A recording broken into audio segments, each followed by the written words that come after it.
Let's begin. You ever see a house with a cracked foundation? From the outside, it looks perfect, but you step inside and then you realize that the walls are shifting, the floors are uneven, and sooner or later, that whole thing is just going to collapse. Well, that's how toxic relationships work. They don't always look dangerous at first. In fact, sometimes they feel like home. If the foundation is broken, it doesn't matter how much you decorate the place, it will never be safe. And the worst part is that most people, they don't even realize that they're living in a collapsing house until they're trapped under the rubble. You see, relationships, they don't suddenly turn toxic overnight. It's a slow creeping poison. And if you ignore the signs, then you'll wake up one day wondering how the hell you even got here. So in this video, I'm gonna expose 5 red flags that make a relationship toxic. And these aren't just like minor issues. They're the kind of signs that if ignored, it would destroy your confidence, your peace, and maybe even your future. So I'm gonna break each one down, in a way that will make you make your mind just dig deep. But before we begin, if you want to know the #1 reason that people settle for less in relationships, then make sure you watch this video right here after you finish watching this one. I'll go ahead and leave a link to the video down in the description and in the comment section as well. And while you're there, don't forget to like and subscribe if you haven't already. But in this video, we're talking 5 red flags that make a relationship toxic. Let's begin. Red flag #1, constant manipulation and gaslighting. Now, have you ever watched a magician perform an illusion so well that you question what you just saw? David Blaine's one of my favorite magicians. But one moment the card's in the hand and the next, poof, it's gone. Now, the card was never really gone. You were just tricked into believing something that wasn't real. Well, that's exactly what gaslighting does to your reality. It's not just, lying. It's a complete rewiring of your perception until you don't even trust your own mind. They hurt you, and somehow, by the end of the conversation, you're the one apologizing. One day you're confident. The next day you're questioning everything you think, feel, and remember. That's the danger of manipulation. It doesn't break you, all at once. It dissolves you slowly. They don't just lie to you. They make you lie to yourself. But understand that real love, it doesn't twist reality to make you feel small. Real love, it brings clarity, not confusion. The only way to escape a magician's illusion is to stop playing their game. Proverbs 26:24-25 says, "A hateful person disguises himself with his speech, but harbors deceit within." When he speaks graciously, don't believe him, for there are 7 detestable things in his heart. If someone's constantly twisting reality to control you, that's not love, that's deception.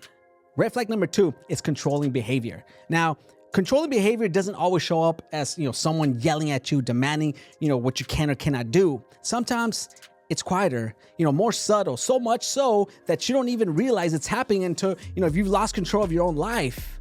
It starts off feeling like love, like protection. They ask where you are, who you're with, what time you'll be home. And at first you think, wow, they really care about me. But caring, it's not the same, as controlling. One is built on trust, the other on possession. Now, over time, the question, they turn into rules. The concern turns into surveillance. You feel the need to explain yourself, justify your choices, you tiptoe around their reactions. Maybe they don't want you to, wearing certain things, talking to certain people, doing certain activities. Maybe they say things like, "I just don't trust other people around you," or "I know what's best for you." But the truth is, they're not afraid of losing you to someone else.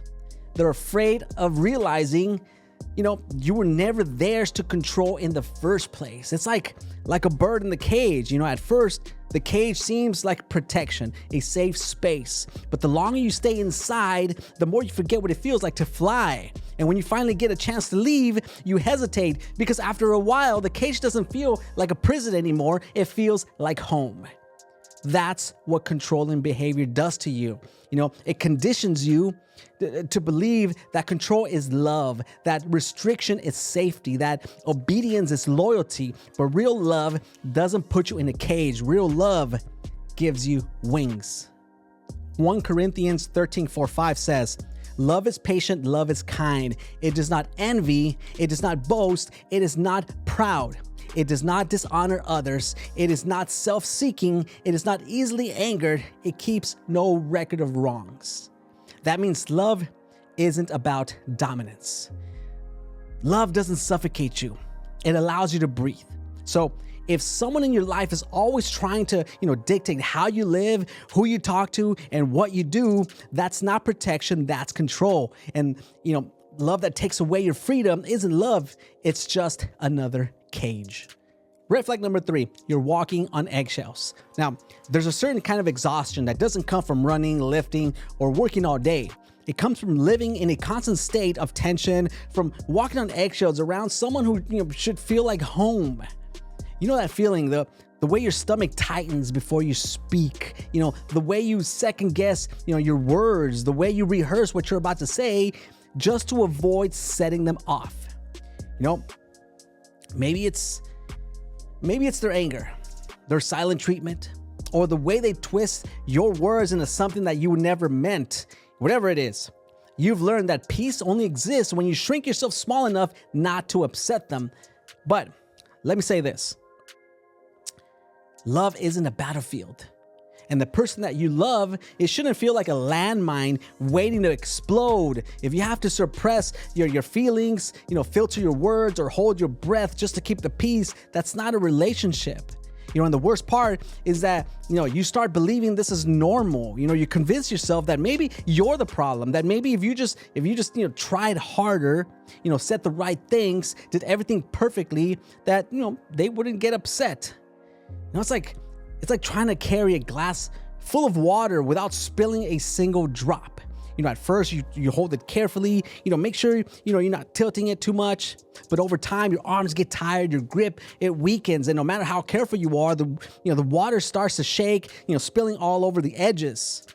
That's what it's like, being in a relationship where you have to walk on eggshells. You try your best to keep things steady, but eventually, no matter how much effort you put in, it's never enough. You weren't meant to carry that weight forever.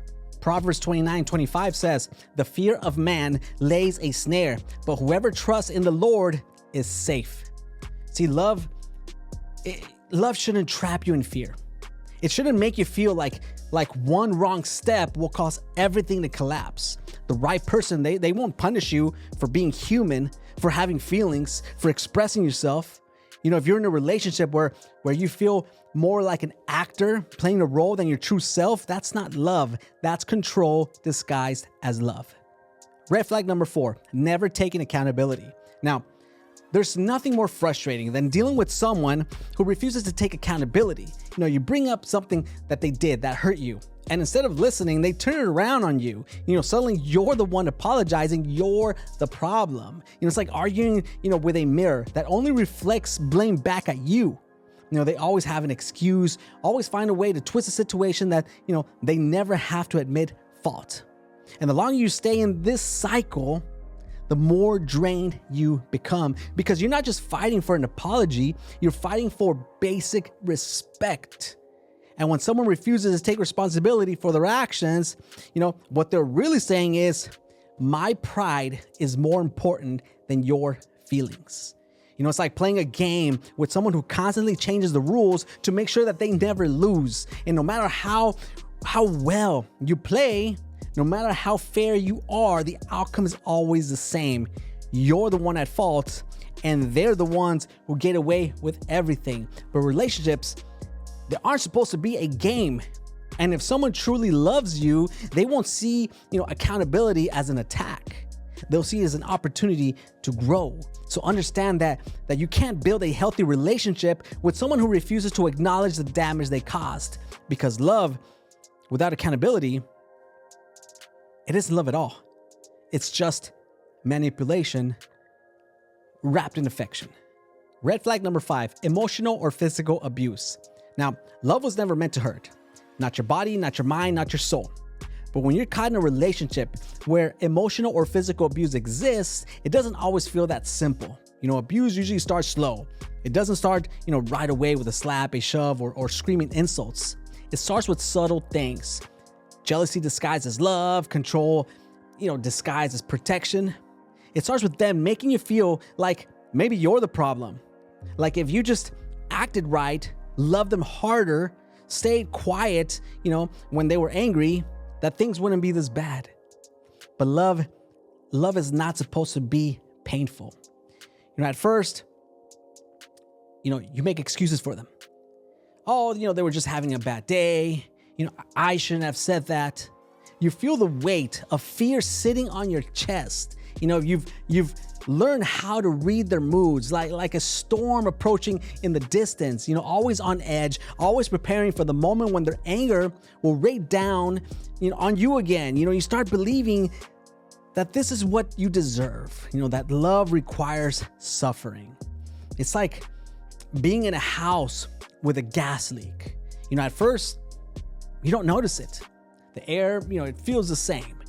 Life goes on. But over time, the poison, it seeps in. You start feeling dizzy, confused, weak. And if you stay there too long, it can destroy you completely. Abuse, it works the same way. It's not always an explosion. It's not always an explosion right away. It's slow poisoning of your self-worth, your confidence, your ability to see the truth. And before you know it, you're trapped in a house that's killing you, afraid to leave because you don't know what's waiting outside. But know that the longer you stay, the worse it gets. And love, it should never cost you your safety, your peace, or your life. God never intended for love to be a place of fear, a place of pain, of survival. Love isn't supposed to leave you with scars, whether they're on your skin or deep in your soul. So if someone's hurting you, breaking you down, making you feel like love is something that, you have to endure instead of something that you get to experience, that is not love. That's a cage built from fear. And the hardest but most powerful thing you can do is break free, because real love, it doesn't destroy, it heals. Remember, you only get one life. Don't waste it on a love that's breaking you. If you enjoyed this video, YouTube suggests that you probably enjoy one of these as well. Don't forget to smash the like button for the YouTube algorithm. Subscribe if you haven't already. And I'll see you in one of these videos right here. Peace.